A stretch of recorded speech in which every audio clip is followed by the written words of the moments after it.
associated with food, Salmonella. What is Salmonella?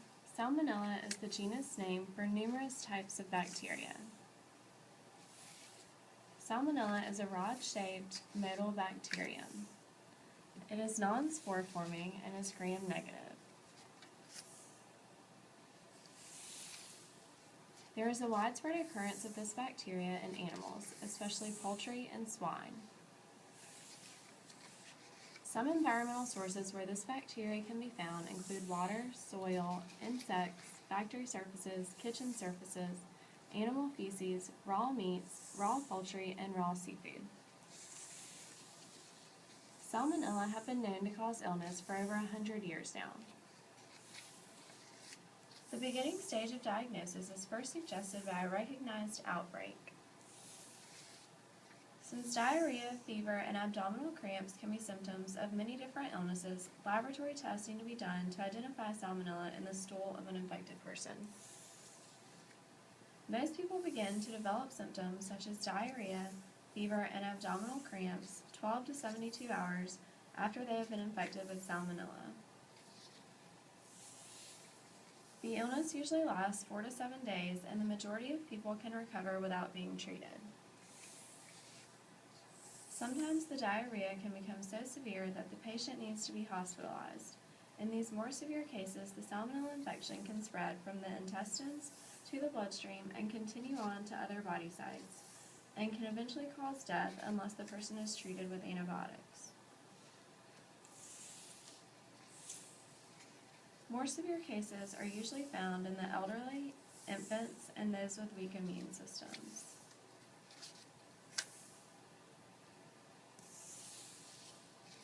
Usually the infection resolves itself and does not require any treatments other than ingesting fluids orally.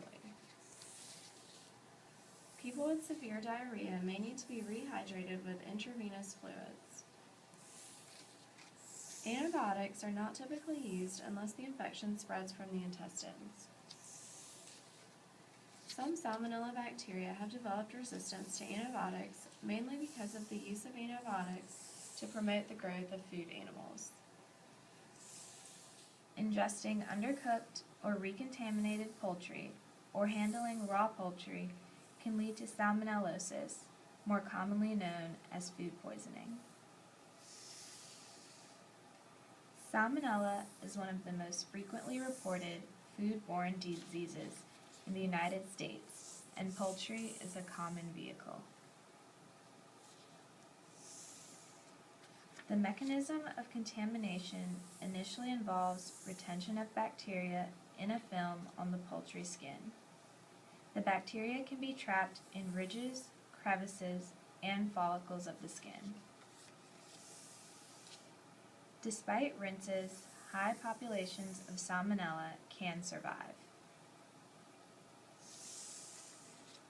On farms, poultry feed is commonly contaminated with salmonella, which increases the prevalence of carriers. Salmonella can survive in litter and soil. Poultry have a habit of pecking the ground and can ingest the pathogen. Rearing fowl in crowded environments can also increase rates of contamination. In processing plants, poultry passes through a series of operations. Contamination can occur from the environment, equipment, or cross-contamination from other birds.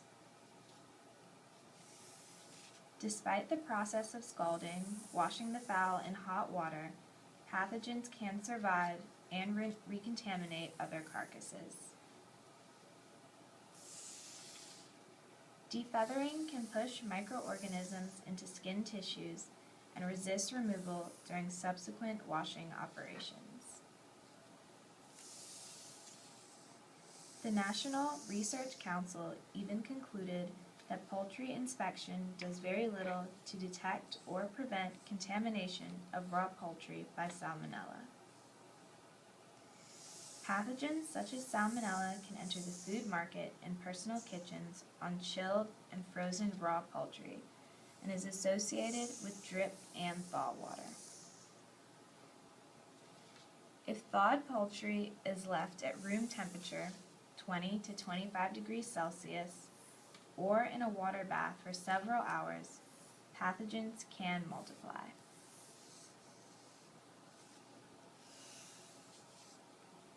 Cloth and sponges can become contaminated when they are used to wipe water or drainage from pieces of poultry. This cross-contamination can spread pathogens to hands, surfaces, or other items in the kitchen. Vegetative pathogens that are still frozen are often insulated by stuffing.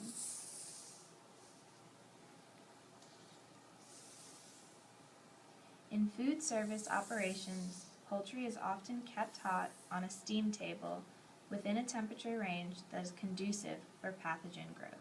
How does Salmonella get into the egg?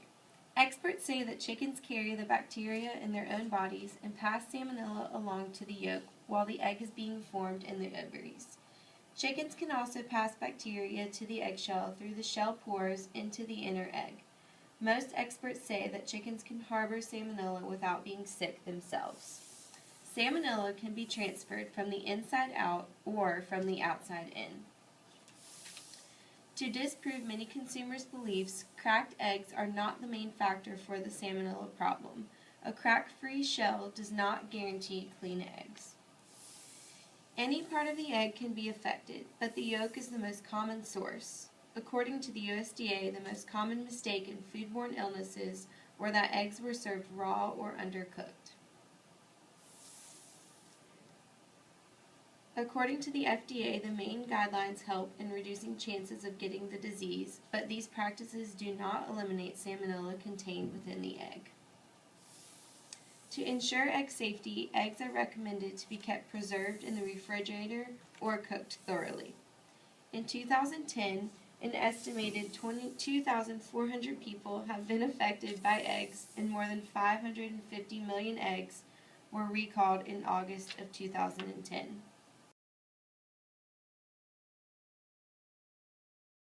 Turning to the search for answers after the summer salmonella outbreak, the owners of the company at the center of a giant egg recall facing tough questions from lawmakers yesterday. CBS News congressional correspondent Nancy Cordes is on Capitol Hill this morning with more. Nancy, good morning. Good morning, Erica. The father and son who run this massive egg operation apologized for the first time yesterday for making all those people sick. But that's about the only thing that they said that satisfied lawmakers. We were stunned to learn that our eggs appeared to be responsible for an SC disease outbreak. But lawmakers said Peter DeCoster should not have been stunned by the outbreak. They released new photos taken by FDA inspectors of hen houses littered with mice, bugs, and dead and decomposing chickens. Look at the manure coming out of the building from the foundations, the door. This isn't something that just happened overnight. That manure pile is about 7 to 8 feet tall. It's seeping out through cracks. They also released internal emails, saw old dead birds in a few cages and old chicken heads on egg belts, read one company email after an FDA inspection. And yet the CEO of Wright County Eggs says he believes that chicken feed from an outside source caused the massive outbreak. It appears that you are a habitual violator of basic safety standards. And I must say, for you to come before us and say, it's the feed, we had nothing to do with it, it's hard for me to believe. His Iowa egg empire produces 2.4 million eggs a week and is blamed for making nearly 1,600 people ill, including 77-year-old Carol Labato. My doctors told me that I almost certainly would have died without aggressive intervention. And what did she think of Mr. DeCoster's belated apology? Well, I would think with his past history, it probably doesn't mean very much. The DeCosters have had to pay millions of fines over the decades, but now they say they won't be selling any more eggs until their farms are free of disease. Erica? Nancy Cordes on Capitol Hill this morning. Nancy, thanks. Now, what is the initial reason for this bacterium in our eggs? If an animal is infected orally, the bacterium colonizes in the small intestine. Once in the small intestine, some of these organisms then invade the tissues of the epithelium through M cells of specialized lymphoid tissue in the gut designed to give immune response. This is the exact place where the initial infection occurs.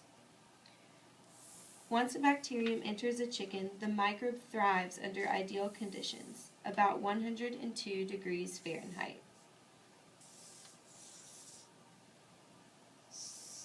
Unfortunately, chickens experience salmonella without showing any signs of illness.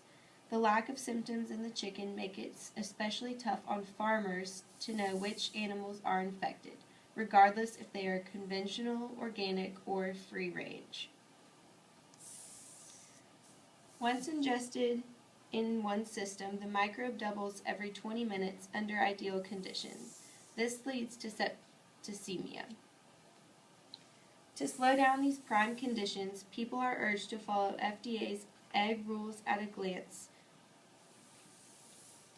Some of examples of the rules are knowing when your eggs were raised, how they were raised, knowing the environment in which your eggs were raised, such as rodents, flies, or debris, and knowing the cleaning methods of your eggs.